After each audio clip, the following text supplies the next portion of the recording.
third major hurricane this season after Alberto and Isaac. A major hurricane as of 1 a.m. Central, 65 miles east-southeast of Chetumal, Mexico. Estimated pressure, recons haven't been in there really recently, 955 millibars. This is a really intense storm. As you can see, the position closing in on the coastline. Belize, Belize City, Monkey River Town, Belize, all the way to Cabo Cotoche, Mexico, in the province of Quintana Roo, which also has Cozumel and Cancun with hurricane warnings, although the big thrust seems to be to the west, a hurricane watch around the Cape toward Progreso in Mexico. Looking at the center, and this was reported right around 11:30 Eastern Time. There's a bit of a gap in satellite pictures because of the sun being aligned with the satellite a little bit too much this time of the year. We will update those as soon as we can. But a classic hurricane. Two problems with this. Not only the wind that could be very damaging along the coastline of Belize and Mexico, but the potential for devastating floods, especially with the slow movement. So we will keep you posted. Let's not try and extrapolate any more than about a day or so, as it seems to want to drift westward now into the Yucatan. 61 and dealing with Hurricane Keith, as well as still Tropical Storm Joyce, and Isaac is still floating in the Atlantic. Well, here's our hurricane expert, Dr. Steve Lyons, with the very latest on all three tropical systems.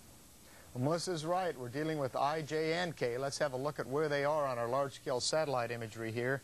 First of all, Isaac is moving off very quickly to the northeast, and it's not really going to become a tropical system anymore. It's becoming extratropical.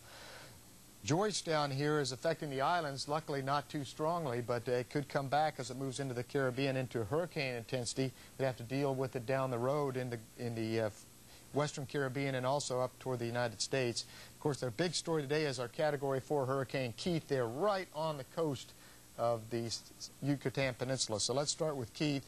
As of 7 a.m., winds up to 135 miles per hour, nearly stationary, and its pressure 942 millibars as measured by aircraft reconnaissance earlier. They will be out there again later today, and we'll give you the latest information. Now, you can see on the infrared satellite imagery the eye is almost onshore there near Chetumal, Mexico.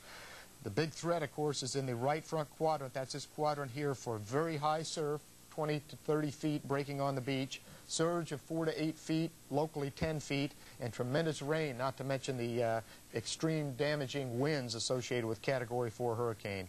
Also some heavy rain out in the Gulf of in the Caribbean heading north toward some of the islands well to the east of the circulation. So we're going to monitor this very carefully. Here are the hurricane warnings and hurricane watches. And as the system moves very slowly, we may actually see some type of hurricane watch or warning be put up on the western side of the Yucatan if it continues westward. But the Hurricane Center's current track takes it a little bit more northward, and that's why we don't currently have those up on the western side. We'll have to monitor that rather closely. Now, here's the latest visible satellite image down here. Here, way to the south, is the eye of our hurricane. The Gulf of Mexico, very dry, and you can see how far away it is from any landfall in the Gulf of Mexico. So now the best thing you can do there is to monitor closely the progress of this dangerous hurricane as it enters into the Gulf of Mexico over the next several days. It's not moving very fast, so you have plenty of time to watch it. Now, Tropical Storm Joyce